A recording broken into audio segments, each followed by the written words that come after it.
13. Negotiations.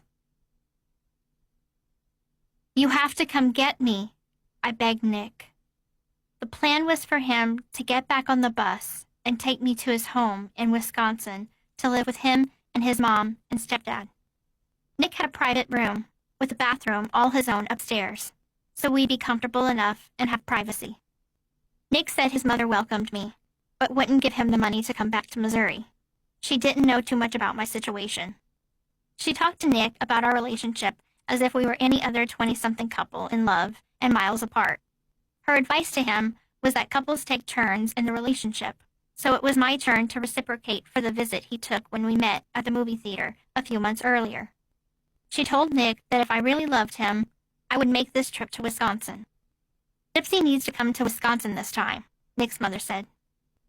A little something clicked in my head. I guess because it was so natural for his mother to assume I would just go to him for a visit, as if life were that simple, and I could go about doing things that are expected to be done by everyone in the world except me. Hearing it this way, it just all clicked. I'm not free to make my own choices in life. Life should be that simple, and mine's not. I homed in on the devastating notion that I had this open invitation and opportunity to visit Nick, his mother supporting our love, and I couldn't do a damn thing. We felt like our relationship was on the brink of collapse. We believed we tried everything to be together, and now it was a matter of taking extreme measures. We worried the shed incident would lead to something worse for me. "We need to think of a new option," Nick said. I agreed, and then I made the suggestion, to which Nick said, "Victor can do it, but you need to be the one to beg him." So I sent a message to Victor on Facebook, and the exchange went something along the lines of, "Victor, will you please do the deed? Yes, my submissive, I will do the deed for you, but it will be done my way and how I want. My one condition to do the deed, because you are too weak to do this yourself. I want to rape your mother." "No!" Victor's response was written in all caps. "How the fuck am I supposed to do this? And how dare you ask me to do this? And you won't give me the one thing I ask for? I'll let you rape me instead. Then no, I am going to rape you after it's done. Okay. You will go to the bathroom. I will scratch on the door. The scratch is the code for it's over. Okay. You will be clean and shaved and naked, and then I will rape you. Okay." The contract sealed, our subsequent conversations turned strategic. How could the deed be done? How can he kill my mother so I could be free? "Arson? Burn up the house?" Nick suggested. "Knock over a candle, and it will look like an accident." "No, there's too many things that can go wrong," I answered. "Roundup or arsenic?" "No," I said. "Poison is slow and shuts the body down. Too brutal. If it's going to happen, I want it quick and painless." "What about a gun? Victor can shoot her," Nick suggested. I researched how I could get a gun, but information online revealed that I needed a state-issued ID, which I didn't have. "How about a knife?" Nick wrote as a caption to a picture of a large fillet knife he sent me. It was like a fucking machete. "No, I'm not getting you that," I said. "My rule is you will buy it." Nick said he wanted to strangle my mother and stab her, and feed her body to pigs. "We don't want DNA or a body," he said. "We can dump her at a pig farm. Pigs eat anything." I asked nicely that we just make it quick and painless, but it's like he didn't hear me. "Get triple locking handcuffs and a ball gag and a taser, so I can torture her a little." I looked online for what he suggested, and I was like, I said painless. That's when he told me to get duct tape instead.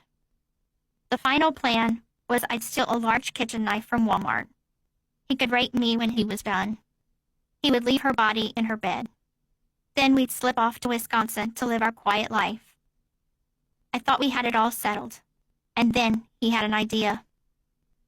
Nick said he wanted to load my mother's dead body into our Ford Windstar, rape her with a condom, and then afterward demand that I suck his semen from it, and then drop her body at a pig farm. That's absolutely disgusting, I said. I don't want to do that. He reminded me that I was well aware of Victor's demented fantasies, and that I couldn't change him now. Then I reminded him that my 95-pound body would never be able to move the dead weight of a 200-pound woman. When we both realized that the laws of physics were against us, the unspoken plan was to leave her where she was. He could have called the cops. I could have called the cops. He could have told his mother what was going on, but neither of us did. The only thing that ran through my head was my life was at stake. I had already tried to run away from home, twice. She found me, brought me back, and made it worse for me. She had paperwork saying I was mentally incompetent, so I thought she'd just tell the cops the same thing if I dialed 911. The police would probably just bring me back to her. DFS had already made their visit, never to return. She told me my entire family consisted of shitheads and that my father was abusive to his new kids. Brilliant minds in science and medicine had been duped, and the school system didn't seem to notice I wasn't being educated. So in my brain, I was thinking about all the ways that I had already tried and failed. And of all the experts in their respective fields, all the authority figures, doctors, social workers, clergy, philanthropists, who had been useless in detecting any abuse or helping me in any positive way. What was in Nick's brain? I don't know for sure, but it felt like I was being used to help him live out this fantasy, as if he was playing around with characters that he created in his mind or in a video game. And some of them were evil killers, and maybe it might be fun for him to play around with that darker side of life. Were we using each other? With hindsight, I wish Nick had been someone different. A man, perhaps, who would have stopped me in my tracks, told me it was going to be okay, and that he'd help me find my dad, or call the police, or at least tell his family to help me. I wish the man I met online would have been able to help me see that desperate times do not call for desperate measures. That when you love someone, you help them rise above their circumstances, instead of taking the lowest way out. I wish the man I met online hadn't been as irrational, as isolated, and as disturbed as I had been in that very moment. Maybe none of this would have happened if I had still been talking to Dan. Maybe my mother would still be alive if she allowed me at least one phone a friend.